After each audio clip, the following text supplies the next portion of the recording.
Bismillah, walhamdulillah, wassalatu wassalam ala Rasulullah. A'udhu billahi minash shaitanir rajeem. Bismillahir rahmanir rahim. Rabbi shrah li sadri wa yassir li amri wahlul 'uqdatam min lisani yafqahu qawli. Assalamu alaikum wa rahmatullahi wa barakatuh. Hilal sighting and Islamic dates, issues and solution inshallah. There is a lot of confusion on this issue, and substantial efforts have been undertaken by a lot of brothers and sisters all over the world, including the Hilal Sighting Committee of North America and the Islamic Crescent Observation Project. Much of the work presented today can be found on the websites www.hilalsighting.org and www.icoproject.org. Let us proceed with the talk today. The outline of how we plan to proceed today: we discuss our motivation and goals, we talk about some basic information on Hilal sighting, calculations for the dark astronomical new moon versus calculation for the visible crescent Hilal, Ummul Qura calendar and the Saudi Hilal sighting process, global sighting versus local sighting versus Saudi sighting, issue of Eidul Adha date, sighting and calculations, are they conflicting or complementary? Zone of uncertainty in calculations, naked eye versus telescope sighting, group versus solo sighting, number of witnesses required, size of matla, etc. And in the end, we summarize and conclude with some action items and come up with a solution, inshallah. What are our motivation and goals? Inshallah, we would like to have the correct dates for Islamic occasions, including but not limited to the start of Ramadan, Eidul Adha, Eidul Fitr, etc. We'd like these dates to be acceptable to a broad spectrum of ulama, ideally to a consensus of ulama, inshallah. We'd like these dates to be verifiable by ordinary Muslim masses. We would like the Muslims to be united and mutually understand each other, and may Allah give us all this and much more. Ameen. Some basic facts: the moon revolves around the earth. When it comes in between the earth and the sun, the completely dark side of the moon is facing the earth. So for the observer at earth, it appears as completely dark. This is the astronomical new moon. This is not the Hilal. The Hilal is typically a day or two after this astronomical new moon or conjunction, when the moon has moved further along its orbit, so that at least a part of the light of the sun which falls on its surface starts shining towards the earth, giving a crescent shape. The Quran refers to the Hilal with its characteristic crescent shape, a shape which is likened to Urjun al-Qadim in Surah Yasin, meaning old and withered lower part of a date stalk. The Quran does not talk about the new moon, which in Arabic would mean Qamar Jadid. It does not talk about conjunction, which in Arabic would be Ikhtiran. Rather, the Quran talks about the Hilal with its characteristic shape. And also the ahadith about Siyam Abiyat, the white fasts, or the fasts which are close to the full moon nights, stipulates that these fasts are on the 13th, 14th and 15th of the month. And if you start with the astronomical new moon, if you start the month with the astronomical new moon, then the days closest to the full moon would be 14, 15, 16. So this is another dalil that the Islamic new month starts with the Hilal and not with the astronomical new moon. Furthermore, the astronomical new moon corresponds to the eclipse. Despite more than one or at least one eclipses occurring during the time of Prophet Muhammad, no evidence exists that he asked to start the month with an eclipse. So this is the first message. The new Islamic month starts with the Hilal, which is a visible with the crescent kind of shape, and not with the completely dark astronomical new moon, which is conjunction. Where on earth would the Hilal first be seen? A lot of people think that the Hilal would first be seen in the eastern countries before the western countries. This is a misconception. In reality, the earth is not flat, it is roughly spherical in shape, and thus east and west are only relative terms. The Hilal could first be seen in just about any country, usually closer to the equator, along the globe. Once it is seen in one location, then as we go west, the sunset time would be later and later, thus making the Hilal bigger and bigger and hence easier to be seen. Eventually, when we cross the artificial international date line, the solar conventional date changes and the Hilal is seen next day in the countries beyond the international date line. Hence, typically the Hilal would not be seen on a single date at every place in the world. Let's talk about the Saudi Qura calendar. This calendar in the 1950s was based on the criteria that the moon must be at least 9 degrees above the horizon for the new month to start next day. Actually, this was a very good criteria and very close to actual visibility. Then, unfortunately, in 1973, this criteria was modified, and the new criteria became conjunction before midnight at Greenwich or close to London. This was very, very far away from actual visibility of the Hilal and a very bad criteria. Then in 1998 or 1420 Hijri, the criteria has been changed again, basically to moonset after sunset in Mecca, and also in 2003 further slightly modified to take into account conjunction. So this is much better than the conjunction before midnight criteria, but definitely not as good as the original Qura criteria of the 1950s, which was very close to visibility.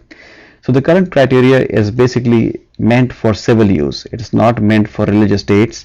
And the authors in King Abdulaziz City for Science and Technology know that even after the new moon is born, it must reach a certain age. And certainly moonset after sunset is not enough of a criteria for visibility. But they say this is for civil use. It's not for religious dates. However, unfortunately, this calendar does set the expectations, and it leads to errors in the actual religious date as well. And again, it is much worse, and I hope they go back to at least to the criteria they had in the 1950s, which was much better. Saudi Hilal sighting committees. In approximately year 1419 Hijri, the ruling council of Saudi Arabia, it ordered the formation of Hilal sighting committees, Lajnat Liru'yat al-Hilal, due to complaints of errors in the announced dates. There are in each of these committees there would be one member from the Justice Department, meaning an Islamic scholar, one astronomer, one representative of the city government, and volunteers. At the present time, there are about 6 such committees in Saudi Arabia, located near Mecca, Riyadh, Qasim, Hail, Tabuk, and Asir. And they use naked eye sighting, even though they may carry telescopes with them, but the official results are with naked eye sighting, since Sheikh Uthaymeen and others indicate that they are against the use of telescopes for official results. He mentioned that it increases the takalluf or burden on Muslims, which Allah does not want. So these committees are actually very, very accurate. Then why is there still a problem if we have such a good system and such nice committees? The problem is that the Saudi Justice Department, Majlis al-Qada al-A'la, ignores the decision of the 6 official Hilal sighting committees and accept the witness of just about any Muslim.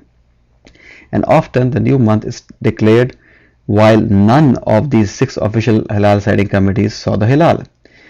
Most people, including scholars, are actually even not aware of these committees. In Eidul Fitr of 1420 Hijri, I myself went with the Makkah committee. Neither we nor the other 5 committees sighted the Hilal, but we came back to the Haram and were surprised to hear about the Eid to be the next day. In fact, this was such a blatant error because even the moon set was before sunset in Makkah for that Thursday evening. This is the time when scholars started taking notice, and outside the country, Sheikh Yusuf al-Qardawi issued a fatwa that year indicating that Muslims who celebrated the Eid of 1420 on Friday following the Saudi announcement should make up for the one missed Ramadan fast. There was also the following month a solar eclipse on February 5, 2000, which also proved the mistake in the Eid date according to Sheikh Uthaymeen's fatwa on solar eclipse, which implies that if there is a solar eclipse anywhere in the world after sunset in your city, then the next day is not the first of lunar month in your city. So we could prove the mistake without even resorting to calculations. Further, we find that especially in this extraordinarily early sighting reports in Saudi Arabia, is just a few people in Tabuk, Harik, and Houta Sodair. Actually, the Tabuk person is now quiet. It's Harik and Houta Sodair which are still having these often false and extraordinarily early reports. The person who is famous for this in Houta Sodair is Sheikh Al Khudari. Actually, if you just go to Houta Sodair, which is near Riyadh, and you ask for him, he's famous. They'll show you his house, and I actually went and visited him. So he is one of the key people who is extraordinarily early reporting these sightings year after year. So it's not a huge number of witnesses, just a few people. Also, some of these extraordinarily early sighters, they have claimed to journalists about seeing the Hilal even before Maghrib, even before sunset. The Saudi astronomers are quite aware of the problem, and we don't want to say somebody is lying, but there could be some errors, there could be some mistakes. Even at the time of our forefathers, Aslaf, there have been occasions when a white hair in somebody's eye was mistaken to be the Hilal. So there could be other things. So what we do is we'd like to encourage group sighting. In particular, request people to join these Saudi Hilal sighting committees and their witness be confirmed by these committees. There is also some awareness in Saudi press about these errors. The first time I saw such a report was in Arab News article. Arab News, by the way, is the largest English-speaking English language newspaper of Saudi Arabia, daily newspaper. And in February 11, 2000, it reported about this Eid al-Fitr decision and saying that basically this was a wrong decision. However, officially there was no correction. Then there were good articles in Ad-Dawa magazine, in Al Jazeera, very good article by Sheikh Al-Mania of Makkah Mukarramah. Now in Ramadan of 2006, again the announcement was made even though the moon set was before sunset and the 6 committees gave negative report. This time apparently the witnesses were asked not to speak with the media. And Saudi television reported actually the head of the astronomy department of King Abdulaziz City for Science and Technology, Dr. Zaki Mustafa, he was allowed to go on TV and television, and he actually explained why it was impossible to sight the Hilal on the evening of September 22nd, but still the claim was made and the wrong results were declared. Saudi Al-Watan newspaper wrote a very good article, very daring article, Testimonies of the Impossible by Brother Hamza Al-Muzani, may Allah reward him, on 10th Zulhijjah. And actually they went to find these witnesses who had claimed to see the Hilal, and they found that these witnesses was over 80 years old, over 80 years of age. So he wrote a very good article. This, by the way, is the Arab News article which I talked about, which admitted the mistake, but still there was no official correction. This is the Saudi Al-Watan newspaper where Testimonies of the Impossible, Shahud Al-Mustaqil, where they found that the witness was over 80 years old, and this was a very daring article, and the brother who wrote it came under a lot of pressure, but Alhamdulillah he's fine, and he was supported by the government eventually.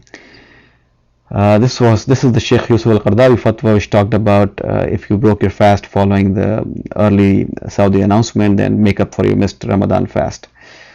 This was a statement by the Arab Union of Astronomy and Space Sciences, again basically saying that the Saudi decision was wrong. There are also very good fatwa by Saudi scholars. In particular, we had a very good meeting with Sheikh Muhammad bin Saleh Al Uthaymeen in his Masjid al-Unaiza, and he was already aware of the errors, and he mentioned, for example, the case of a person who said they saw the waning crescent at Fajr, and the same day evening the Hilal sighting was announced, which is not possible. And scholars like Al-Munaya of Makkah Mukarramah, they are voicing their support for using calculations to reduce these errors, and this historically is a stand taken by Imam Taqiyuddin Subki, who has also supported using astronomy to negate these errors.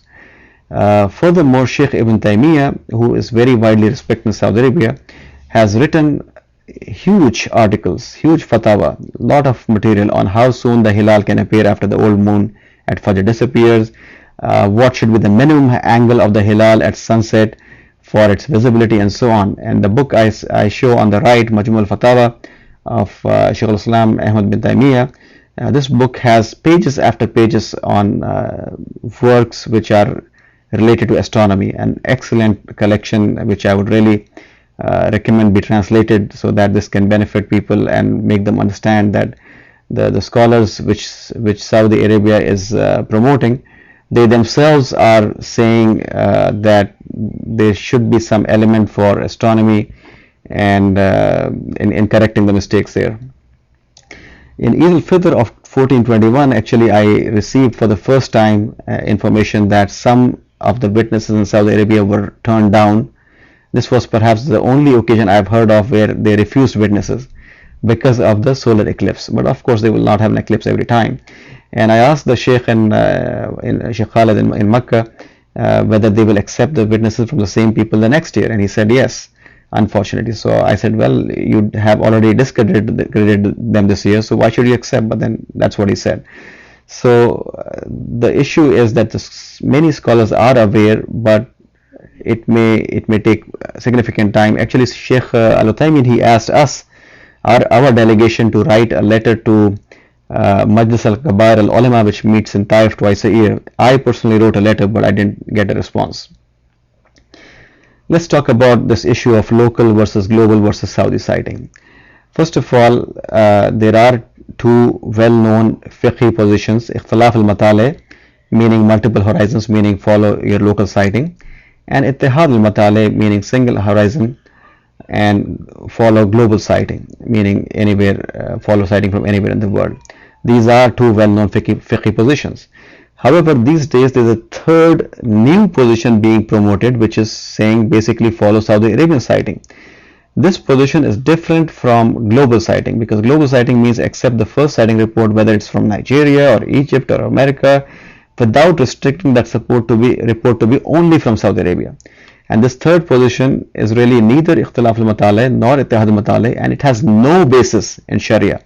And this third position, saying only follow Saudi sighting, can be proved wrong by the following very simple argument. Let us say at Makkah sunset time, the Hilal was too small to be seen.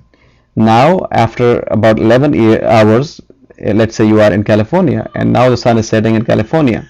Now in these 11 hours, naturally the Hilal would become bigger, and let's say now it becomes big enough to be visible. So if you're saying follow Saudi sighting, that means California has to ignore its own Hilal sighting and wait for next day's announcement from Saudi Arabia. Clearly, I don't think any scholar can justify this. This is a very important argument. Let me repeat it. Let's say at Makkah sunset time, the Hilal was too small to be seen, and now after about 11 hours, when you are having sunset in California, in these 11 hours the Hilal becomes bigger, and let's say it becomes big enough to be visible. If you say we only want to follow Saudi sighting, it means California has to ignore its own Hilal sighting, and this clearly goes against the Quran and Sunnah. So this is a very simple argument saying that this third position being advocated these days, saying just follow Saudi Arabia, this is an invalid position. It has no dalil in Sharia. It is something which is an innovation without basis. Okay, people may say, well, it's never going to happen because Saudi is in the east and California is in the west. Actually, that is not true. We mentioned before that any country pretty much can sight the Hilal first, usually close to the equator. Furthermore, we can prove that the chances of the Hilal being sighted in the western hemisphere or in California, for example, before Saudi are quite high. And we can prove this as follows. The time difference between Saudi and California is about 11 hours, while the total time around the world is 24 hours. So the chances that the curve, the Hilal sighting curve, falls between Saudi and California, the chances for that happening is about 11 by 24, which is about 45%. Thus almost 1 in 2 times it should happen that California should sight the Hilal one date before Saudi. Now we never hear of this happening, and that itself is a proof of the Saudi errors. So even without resorting to detailed calculations, we can prove by this very simple argument that the Saudi dates are very often incorrect. Now let's talk about Ittihad al-Matali versus Ikhtilaf al-Matali, meaning global sighting versus local sighting. Now Ittihad al-Matali or global sighting, actually this corresponds to a flat earth concept, And secondly, it is impossible to implement. I'll show you how. If the earth was flat instead of spherical, there would be only one matla or one horizon. And then of course you would see the hilal at the same time all over the world. But then there would also not be any time zones, and the prayer times would also be the same everywhere. But due to the spherical earth, there are differences in time zones. Thus, when the sun sets in California, and if the hilal is, let's say, first seen there, it's already about Fajr time in Mecca, and the next day around Asr in Indonesia. How can Mecca or Indonesia start fasting by California hilal sighting? They cannot. So, Ittihad al-Matale is impossible to implement because of the time zones.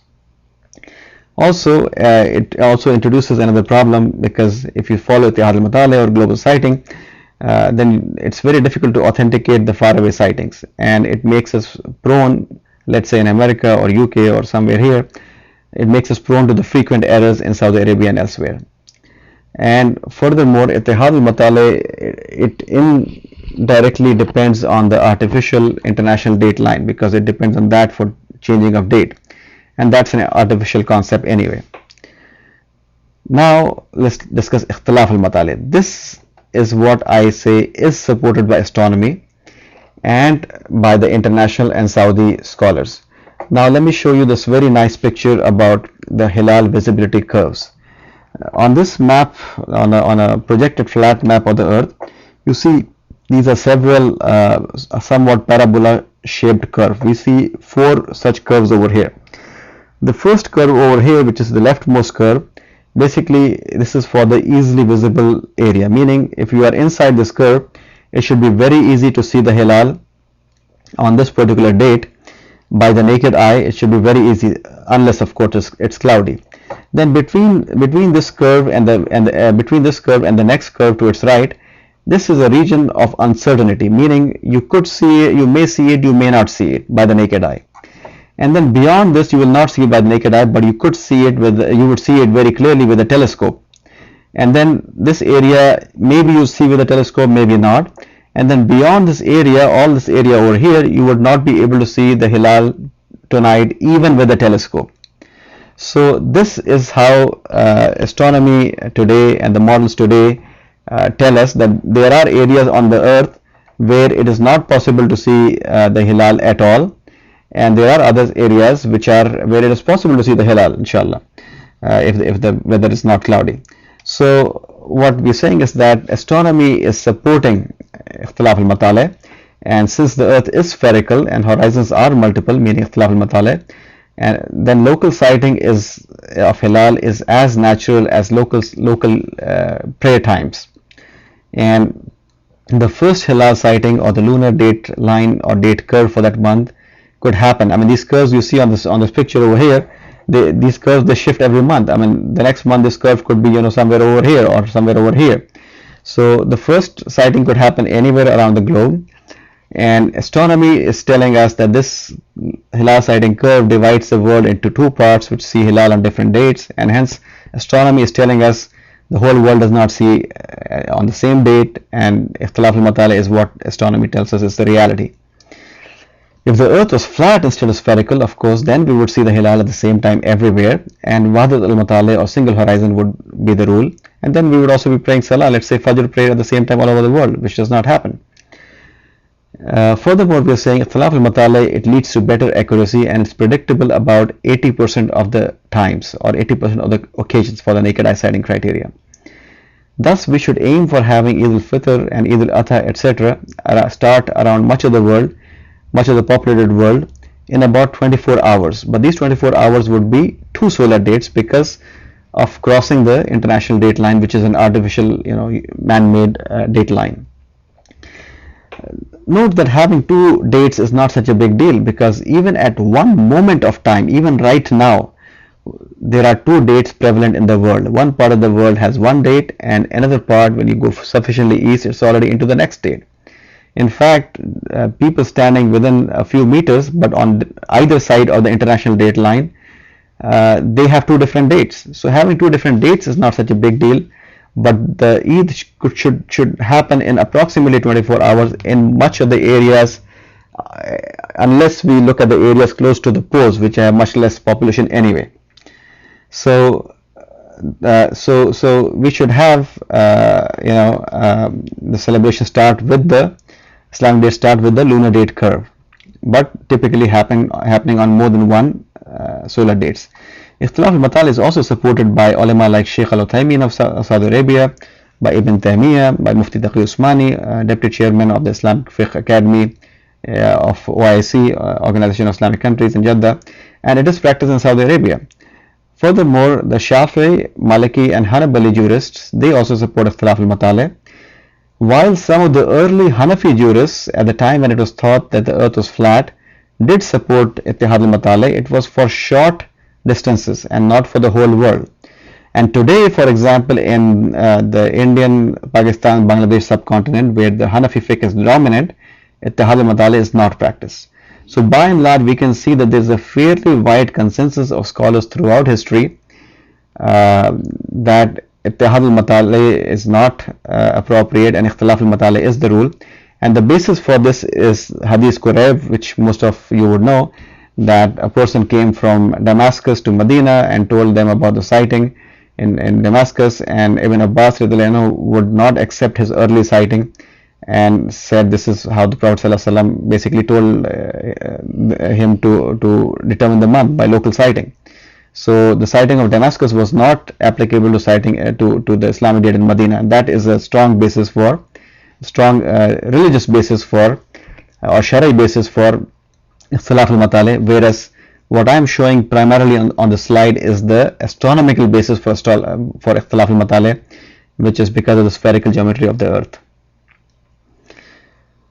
Okay, let's look at what the scholars say. So basically, scholars like Sheikh Al-Uthaymeen, they are supporting Ikhtilaf al-Matali, and the reference book I have for this is Fatawa Islamiyya by Sheikh bin Baz, Sheikh Uthaymeen and Sheikh Jibreen by Darul Watan lil Nashr. Also, Sheikh Al-Uthaymeen writes that Sheikh Ibn Taymiyyah supported Ikhtilaf al-Matali. Saudi Arabia itself practices Ikhtilaf al-Matali, and to the extent that they don't even follow the sighting in Yemen. Sheikh Al-Uthaymeen, he supports Ikhtilaf al-Matali or multiple horizons or local sighting for Eidul Adha also, meaning that Muslims outside Saudi Arabia should do their own local sighting for Eidul Adha also, instead of calling and going by Saudi announcements. And this is something not restricted to him. In a massive in a big annual session of Fiqh Academy held in Jordan, where more than 100 outstanding scholars of Sharia adopted a resolution on this topic. They recommended that everyone should determine all the lunar months, including Zulhijjah, on the same basis for both Eid al-Fitr and for Eidul Adha. And there are fatwas of Sheikh Al-Uthaymeen and Mufti Taqi Usmani very widely available, which support local sighting for all 12 months. This is the book I was talking about, Fatawa Islamiyya. As you can see here, the key scholars of Saudi are mentioned here: Sheikh bin Baz, Sheikh Jibreen, Sheikh Al-Uthaymeen and Sheikh Jibreen. And in this chapter, Ahkam Dukhul Shuhur wa Khuruj wa Ru'yat al-Hilal, the rules regarding the entering of the month and the exit of the month and the sighting of the Hilal, it says very clearly, Ru'yat al-Hilal fil balad la talzam jami al-bilad bi ihkamihi. Sighting of the Hilal in a country does not obligate all other countries by its ruling. So this is a very clear opinion of Sheikh Al-Uthaymeen rahimullah and Ibn Taymiyyah rahimullah, and there are other opinions contrary to this, but this is their opinion. Here's a translation of this opinion. You can look at these fatwas by pausing this video, but in the interest of time we'll continue. Also, here is a fatwa which we asked Sheikh Al-Uthaymeen in particular, saying that what about Eidul Adha? Some people say that for Eidul Adha we should not go by local sighting. We should, because of Yawm al-Arafah and because of Hajj, we should go by the date announced by Saudi Arabia. And basically he says no, and he says that the matale are different, meaning Ikhtilaf al-Matali, and the same rule applies for all 12 months. Now he does acknowledge there is difference of opinions, but this is his opinion. He's saying that for Eid al-Adha also you should follow Ikhtilaf al-Matali. And there are fatwa from Sheikh Al-Uthaymeen also from before the fatwa he gave us, which is shown on the previous slide. And these fatwa are also available on the internet. I have mentioned the website, where he clearly says that for even Eidul Adha we should go by the local sighting. Here's a very good fatwa by Mufti Muhammad Taqi Usmani, who is one of the most prominent jurists of our times today, and responding to an earlier Isna Fiqh Council claim that element of place is dominant in Eidul Adha and we should follow the Saudi date for Eidul Adha everywhere in the world. He has given a very nice detailed explanation saying that this has never been done in Muslim history, and it could not have been done for 1,000 years, and that unity is not by praying together. If that was the case, then everybody should pray Fajr by Makkah time, for example. So he's saying again very clearly, and you should read this fatwa in detail, that we should have Eid al-Adha celebrated everywhere according to its local sighting in the country where we are doing it. Okay, here are some detailed reasons of why Eid al-Adha should really be the 10th of Zulhijjah by local date, and synchronizing the worldwide Eid al-Adha with the Hilal sighting of Saudi Arabia is not appropriate. Number one, following the Makkah sighting for worldwide dates is neither Ikhtilaf al-Matali nor Ittihad al-Matali, as we have mentioned before, because Ittihad al-Matali or global sighting means follow the first report, whether it's Saudi or wherever. We can't say we will only follow Saudi.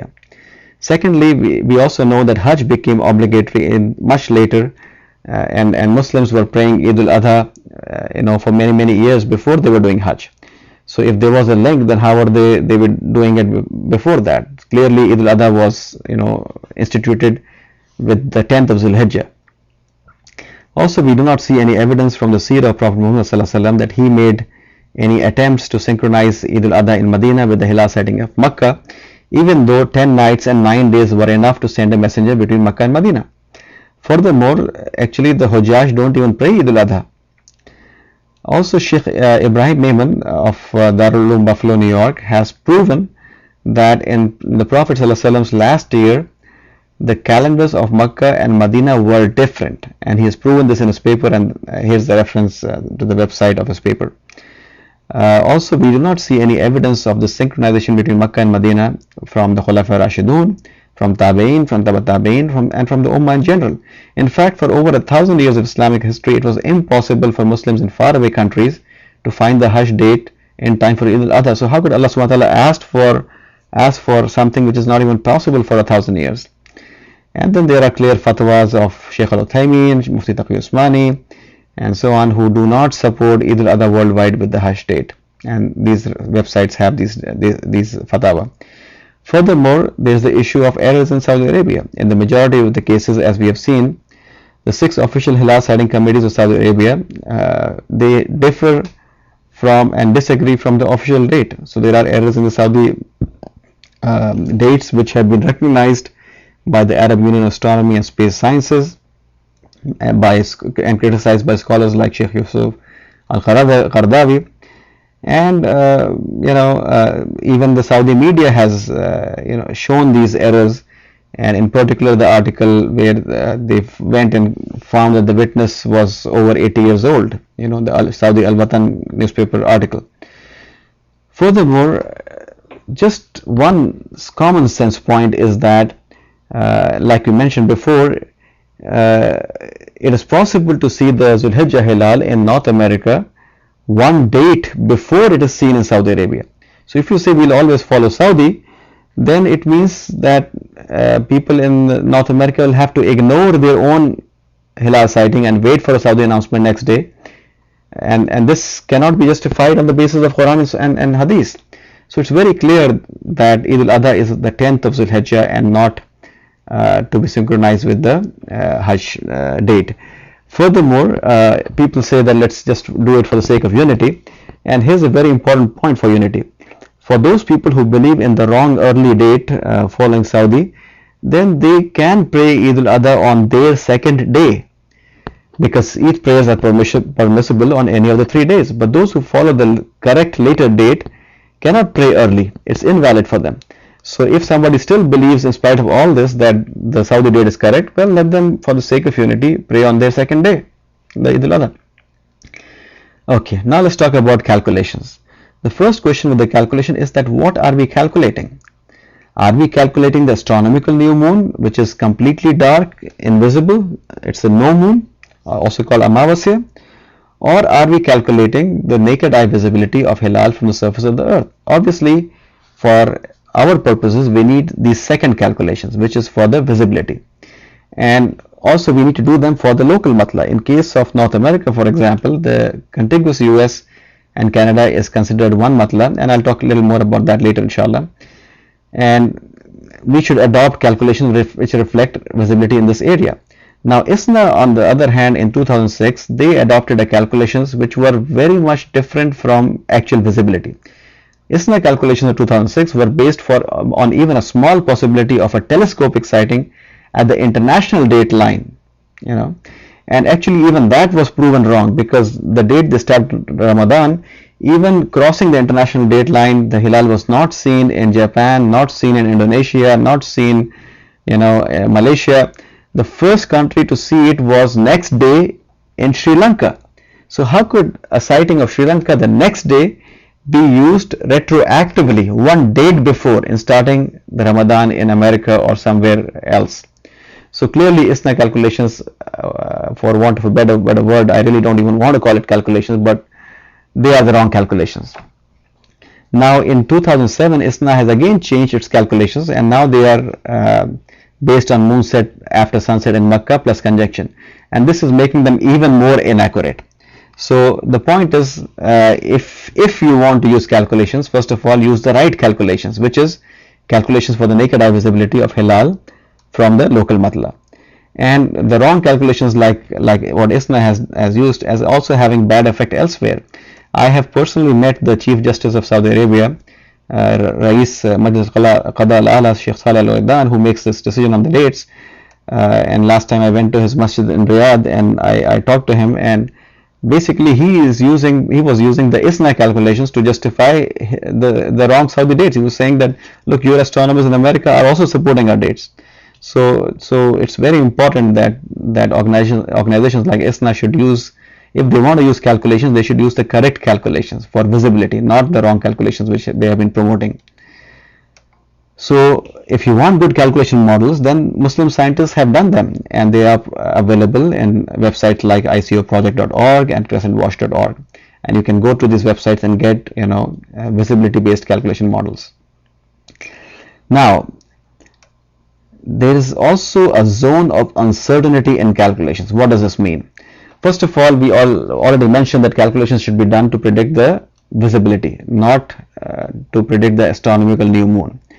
But and for that, there are very good models, and the main factor in these models is the angular separation of moon and sun at sunset.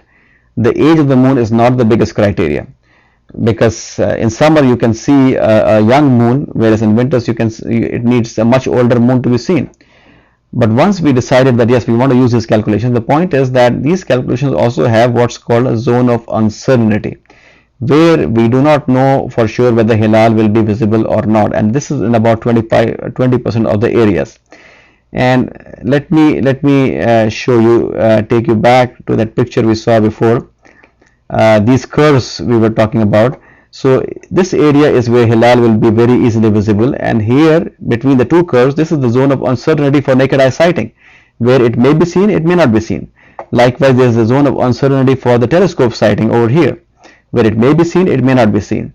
So the point is that the zone of uncertainty does exist in about 20% of the cases, or in 20% of the areas. So if the calculations say with certainty that Hilal is not possible to be seen, then that could make a case for rejecting the erroneous report. But if the western border of our matla is in the zone of uncertainty, which happens in about 20% of the cases, then we have to use sighting to decide the date. There is no other recourse. And of course we should continue refining these calculations using worldwide data, but we need to establish Hilal sighting committees. So my point is that calculations cannot replace sighting, and according to the four madhabs, and according to Imam Nawawi, according to Imam Sheikh Ibn Taymiyyah, etc., While many scholars have supported using calculations to reject errors, but they have not supported using calculations to replace sighting completely.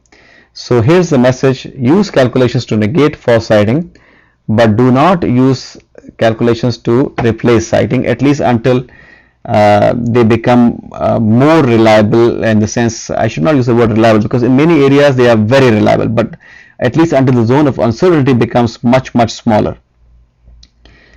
So let's move on. So another statement I'd like to quote here is of Dr. Muhammad Ilyas of Malaysia, who is the founder of modern day Hilal visibility models.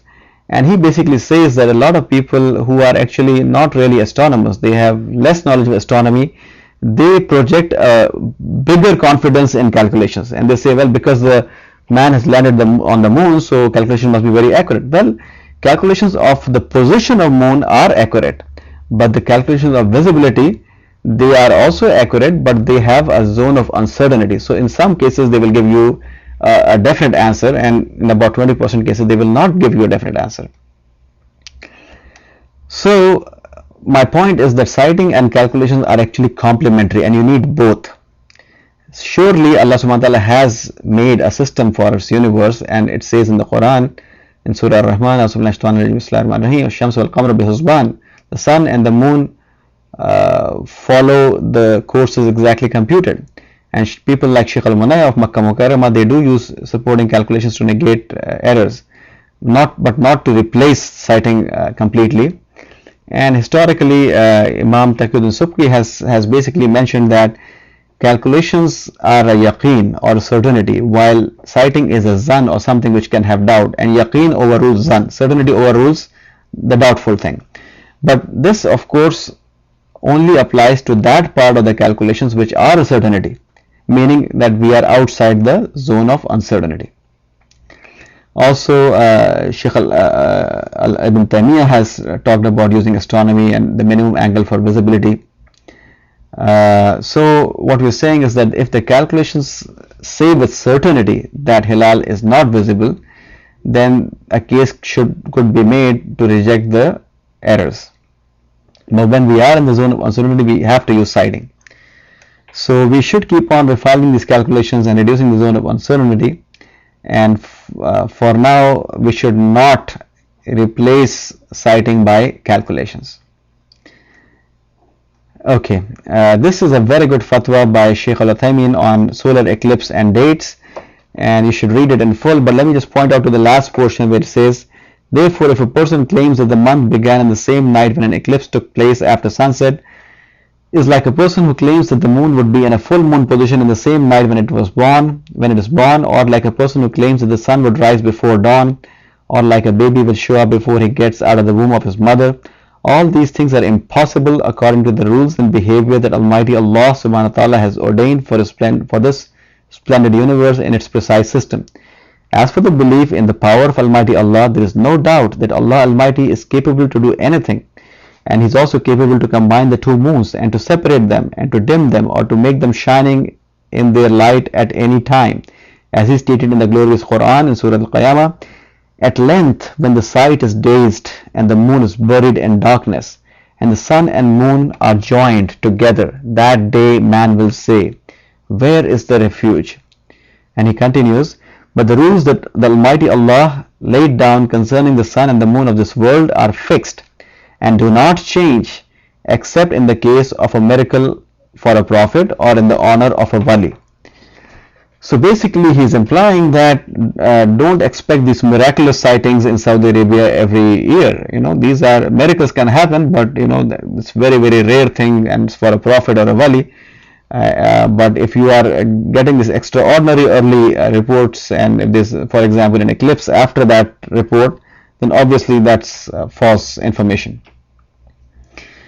Another point which Sheikh Al-Uthaymin mentioned was about naked eye sighting. Obviously naked eye sighting is close to the Sunnah, and he was saying that do not use telescopes for the official results, because Allah subhanahu wa ta'ala does not want a burden, a takalluf on Muslims. Of course, eyeglasses or contacts are not takalluf, they are in fact just a correction to make the sight equivalent to the naked eye. but basically he and other scholars say that that you should go by naked eye sighting. And likewise Mufti Ibrahim Dosai of South Africa, he is also talking about the same thing. Some scholars cite Surah Al-Baqarah and mention that it refers to a sign which is visible to a common person, meaning by naked eye. But one point which I would like to make here is that telescopes can result in seeing the Hilal one date earlier. What does this mean? If you go back to the slide on the visibility curve, the areas over here between these two curves, this area will not see the Hilal by naked eye, but they will see the Hilal by a telescope.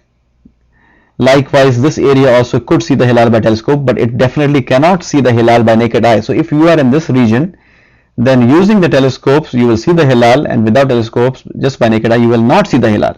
So the point is that using the telescope can change the date. Using the telescope can change the date. So many scholars who support using telescopes don't realize that by using telescopes you are actually changing the date. They think using the telescopes will make things easier and more reliable, but that is not the case. Also, naked eye sighting makes Islam easy for anybody, and if you go by only telescopes, then effectively most of the Muslims would be excluded from the sighting, and they will not be able to get their confidence in it. Furthermore, using naked eye sighting should back calculate to the same dates which were likely decided at the time of Prophet Muhammad ﷺ, like Hajjatul Wada being on the Jummah, and also that hadith I mentioned about Siyam Abiyad, the white fast, being on 13th, 14th and 15th of the month, and that happens because you start with a visible Hilal by naked eye. If you do have telescopes, the zone of uncertainty in fact becomes bigger, because now there's an extra factor about whether you have a telescope or not. So what we're saying is that the naked eye sighting is a method which is straightforward, simple, and it is used by a huge majority or a huge percentage of the Muslim Ummah correctly and successfully year after year, and they reach the correct dates, alhamdulillah, almost every time. Of course, we could use telescopes for negating the errors. For example, if Saudi makes a claim that they saw the Hilal, but even after some time when the sun is setting in New York, even by telescopes you are not able to see the Hilal, then how could the earlier naked eye sighting claim be right? So you could use telescopes for negating the errors, but the official result should be by naked eye. Also, we are advocating the use of group sighting. Actually, we are saying that the sunnah of Hilal sighting is what should lead to a solution. Unfortunately, today we do not go out to try to sight the Hilal and we start Hilal fighting. So we are saying replace Hilal fighting with Hilal sighting.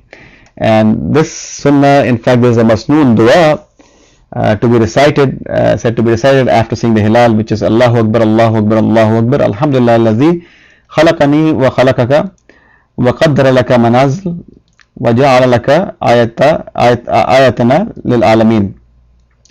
Allah is the greatest, Allah is the greatest, Allah is the greatest. Praise be to Allah who created me and you and decreed for you the phases and made you a sign for the universe.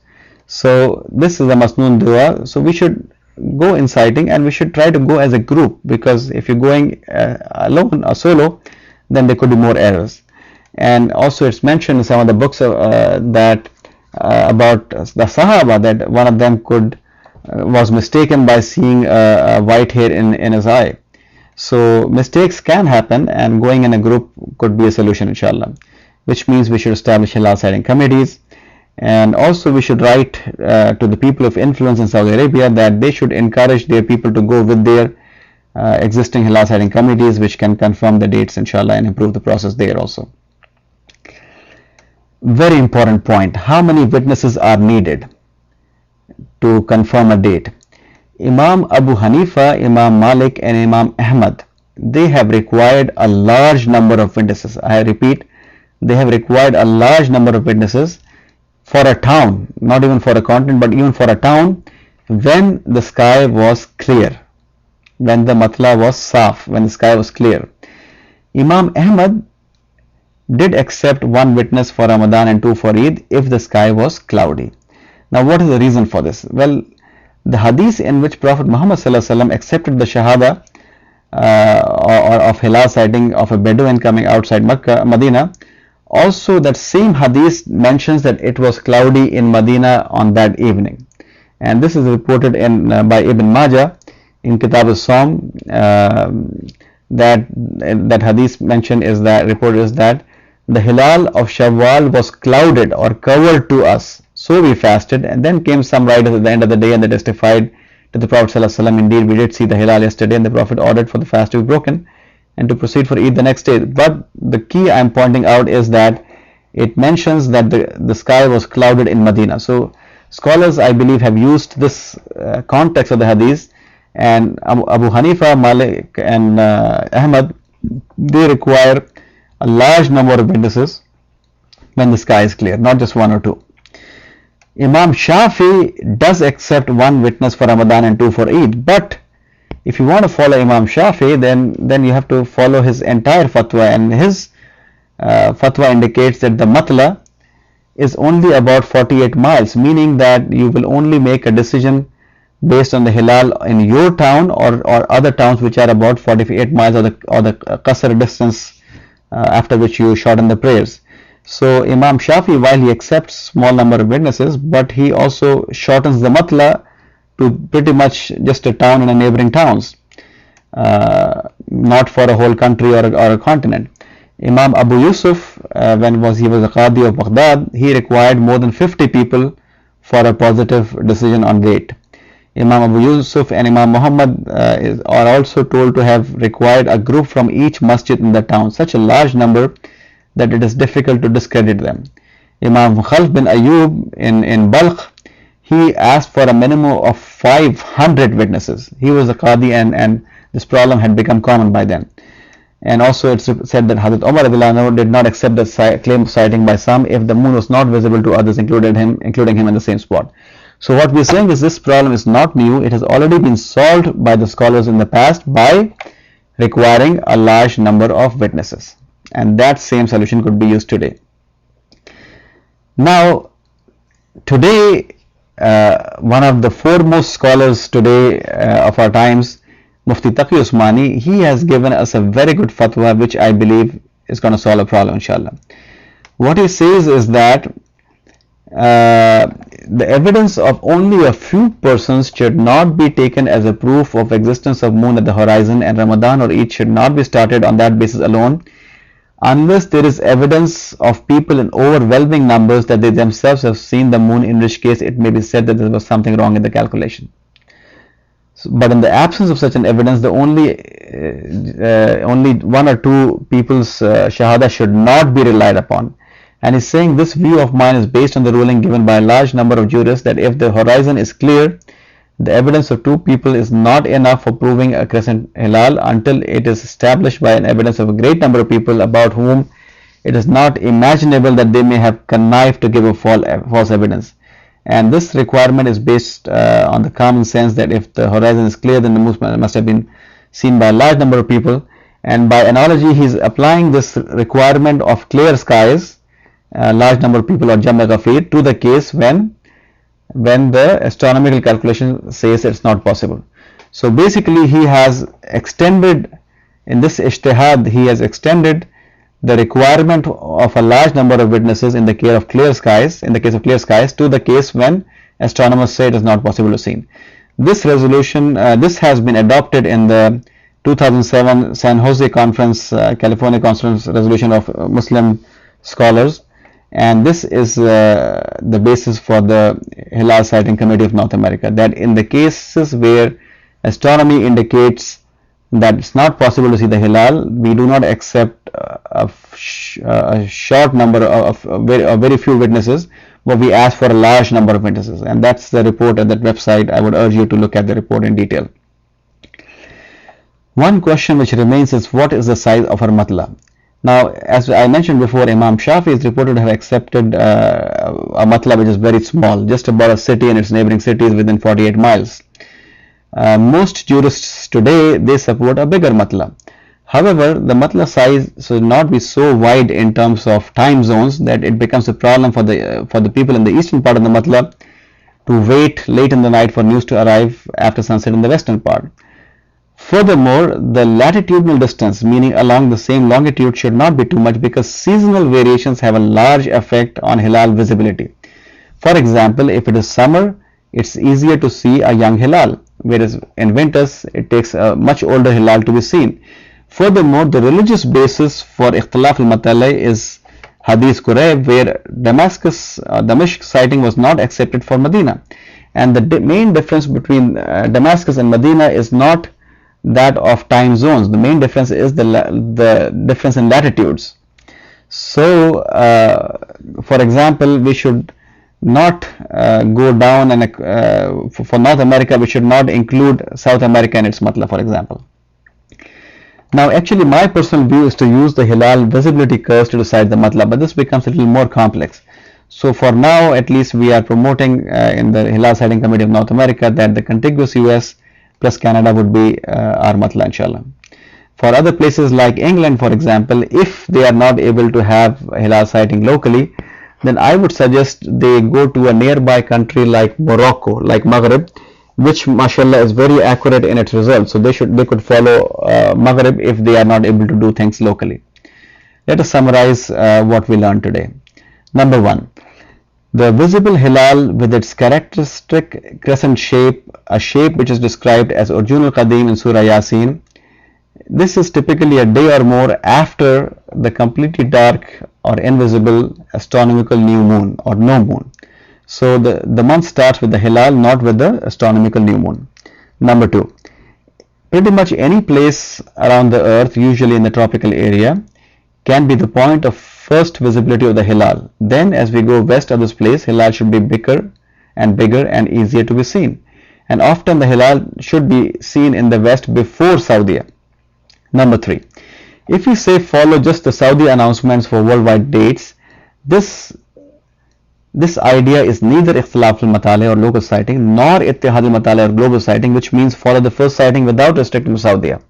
And this third position, which is saying just follow Saudi announcement, it's not a valid Sharia position at all. And this is also obvious from the simple example that let's say where in about 45% of the cases California should see the Hilal one date before Saudi, and obviously they can't be expected to ignore their own sightings and wait for the next date in Saudi. Number four, Ittihad al-Matali, single horizon or global sighting, would be valid if the earth was flat, but because of the spherical shape of the earth, it is impossible to follow, let's say, the California sighting in Indonesia, where it's already next day afternoon. So they can't start fasting at that time. So Ittihad al-Matali is not practical. It's not possible because of the time zones. Ittihad al-Matali. Now, Ikhtilaf al-Matali or multiple horizons or local sighting is a reality because of the spherical shape of the earth. It is supported by astronomy because the visibility curves, they divide the earth into different parts which see the Hilal on different dates. This is widely supported by scholars, including scholars in Saudi Arabia, and it is as natural as using local time for the Salah. And if you follow this, then much of the populated world should have Eidul Fitr, Eidul Adha, etc. in about 24 hours, except for the polar regions. But this 24 hours would happen over 2 days because of the artificial international dateline. Number 7. Ikhtilaf al-Matali or local sighting also applies to Eidul Adha per the fatwa of Sheikh Al-Uthaymeen of Saudi Arabia, by Mufti Taqi Osmani, by Islamic Fiqh Academy, and by scholars worldwide. And if we say no, we will only follow Saudi announcement, then it means that California has to wait, again ignore its own Hilal sighting and wait an extra day in about half the occasions. Also, we do not have any evidence of any attempts of Prophet Muhammad ﷺ trying to synchronize the Eidul Adha date of Makkah and Medina, even though 9 days and 10 nights was sufficient to send a messenger from Makkah to Medina. Furthermore, we're saying that if, in spite of all the arguments, some people still believe in the wrong early Saudi date for Eidul Adha, then they can pray Eidul Adha on their second day for the sake of unity, while those who believe in the correct later date cannot pray a day earlier. But one point I would like to make is that if you are going for Hajj, you still have to follow the Saudi date, wrong or right, and the error is not on your shoulder, but since you are in their domain, you have to follow them. But if you are in your own countries, then you should follow local sighting. Number 9. Ummul Qura calendar is a very simplistic calendar and it is often ahead of the Hilal sighting possibility. It's meant for civil use, but because it sets expectations, it does promote the errors in the religious dates in Saudi as well. And the King Abdul Aziz City for Science and Technology should be asked to update the Ummul Qura calendar to reflect the current best model. At the minimum, they should go back to their 1951 criteria, which was very accurate. But they should even better reflect the best current models, such as the one on icoproject.org and others. And in most of these models, the single biggest factor for Hilal visibility is not the age of the moon nor the moon sunset lag, but the single biggest factor is the angular separation between sun and moon at local sunset. And it must be at least a Dan-John limit for Hilal to be visible. So at least the Ummul Qura calendar should start reflecting the Dan-John limit, or about 7 degrees for naked eye sighting. Number 10. Majlis al-Qada al-Ala of Saudi Arabia, it ignores the decision of 6 official Hilal sighting committees and accepts impossible claims. We should encourage them to ask these extraordinary early Hilal sighters to go with these official committees and be confirmed by them before their witness is accepted. Number 11. Saudi errors are acknowledged in the Saudi press, such as Al-Watan newspaper, Arab News, Ad-Dawa magazine, etc., and in the Saudi television programs, and they are also criticized by Saudi scholars like Sheikh Al-Uthaymin, Sheikh Al-Almaniyah of Makkah Mukarramah, and by scholars like Sheikh Yusuf Al-Qaradawi. Number 12. If we are trying to do calculations, then these calculations should be for the visible Hilal and not for the astronomical new moon or the no moon. Number 13. The calculations for Hilal visibility have a zone of uncertainty, and if the western part of Harmatla is in this zone, the calculations cannot give an answer. Hence, we should use calculations to negate errors but not to replace sighting completely. Number 14. We should promote the refinement of these calculation models by joining and supporting ICO project. Number 15. We should use naked eye sighting only, since telescopes can change the date while not reducing the uncertainty, since eventually behind the telescope is still the naked eye, which brings back the uncertainty. But the telescopes should be used to negate the errors in naked eye sighting. Number 16. We should encourage Hilal sighting committees and group sighting to reduce the errors.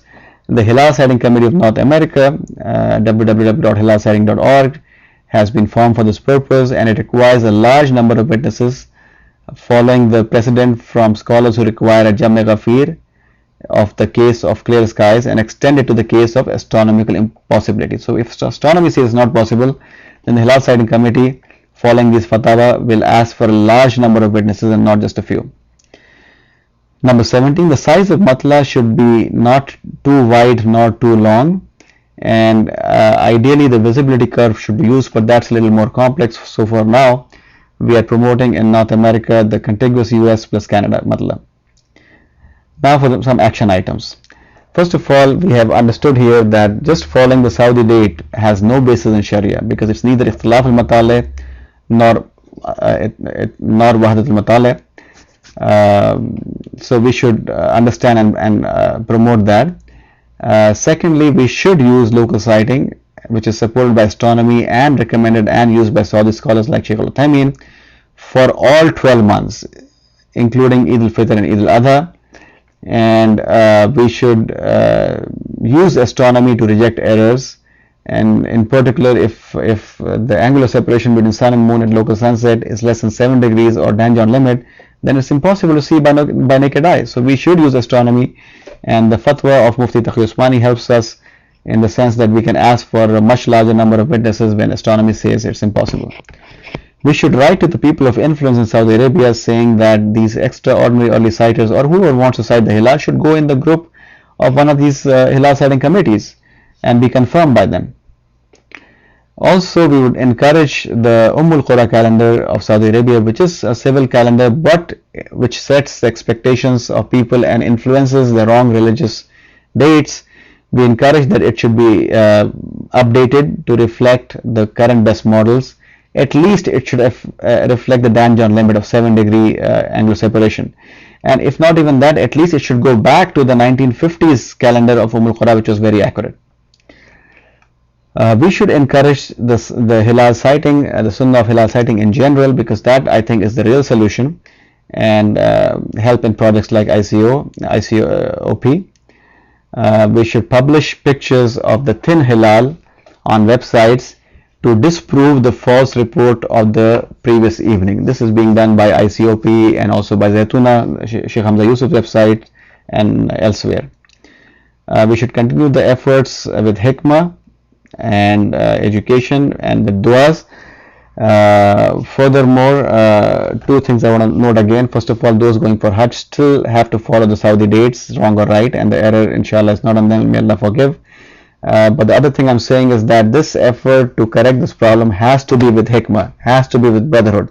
We cannot make it a means, we cannot allow it to become a means to cut off our brotherhood. Meaning, if somebody still insists on following the wrong dates, then he or she is still our brother and sister in Islam, and we should still be very nice and have all the love and affection for them. At the same time, with nicely, with hikmah, with wisdom, we should educate the people. Which also reminds me that now that you have this information is an amana on you. So you have to make an effort, inshallah, in forwarding this information. You could organize a program in your masjid and have a projector and show this slideshow and this talk to a big audience. You could translate these view graphs into any other language and have basically use this material. There's no copyrights as far as I'm concerned. Convey this information to as wide an audience, as widely as possible, inshallah. And may Allah subhanahu wa ta'ala help us with all the best. Copies of my papers, which have much of this material, are on these websites. Again, please publish them, publish articles based on them, translate them, propagate this, and we make dua, inshallah, that Allah help us with all the best. Finally, I would like to invite those in North America to join the Hilal Sighting Committee of North America, www.hilalsighting.org. And those on a worldwide level who are interested in this can join the Islamic Crescent Observation Project. So may Allah reward us all for the efforts, inshallah, and forgive us and guide the entire ummah. May Allah give us all the khair we ask for, all the khair we skip asking for. If I said something good, it is from Allah, and if I made any mistakes, may Allah forgive that. May Allah guide all ummah in every affair. Subhanallah wa bihamdihi, subhanakallahumma bihamdika, nashhadu an la ilaha illa anta, nastaghfiruka wa natubu ilayk. Subhana rabbika rabbil izzati amma yasifun, wa salamun alal mursalin, walhamdulillahi rabbil alamin. Wassalamu alaikum wa rahmatullahi wa barakatuh, wa jazakumullahu khair.